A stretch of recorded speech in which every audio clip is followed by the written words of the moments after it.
আসসালামু আলাইকুম, সকলকে শুভেচ্ছা জানাচ্ছি। একটি গুরুত্বপূর্ণ, শুধু গুরুত্বপূর্ণ নয়, জনগুরুত্বপূর্ণ বিষয় নিয়ে আপনাদের সামনে কথা বলবো।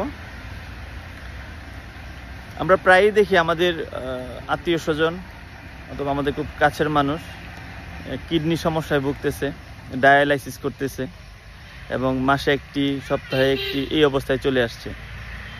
তো এমত অবস্থায় আমরা কিডনির সমস্যায় আক্রান্ত হলে আমরা কিডনি চিকিৎসার জন্য বাহিরে যাই, ডাক্তারের কাছে যাই। আমরা চাই কিডনির সমস্যাটা যেন না হয়। এই কিডনির সমস্যা চিকিৎসা করার আগেই আমরা কিডনি সুস্থ রাখতে চাই। এর জন্য একটি যুগান্তকারী পদ্ধতি আছে, সেটি আপনাদের সামনে উপস্থাপন করব আজকে। আমাদের পরিচিত একটি ফসল আছে হলুদ। তো 1 খণ্ড কাঁচা হলুদ নিতে হবে এবং 1 কাপেরও কম অথবা আধা কাপ দুধ নিতে হবে। দুধ নিয়ে কাঁচা হলুদটাকে রস করতে হবে। রস করে এই দুধের সাথে মিশিয়ে বাসি পেটে খেতে হবে। এই প্রক্রিয়াটা যদি কিছুদিন ফলো করা যায় অথবা নিয়মিত ফলো করা হয়, তাহলে আমাদের যে কিডনি আছে এটা সুস্থ থাকবে।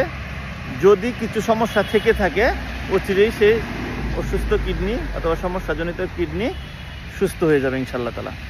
তো আশা করি সকলেই এই পদ্ধতিটি অনুসরণ করার চেষ্টা করবেন।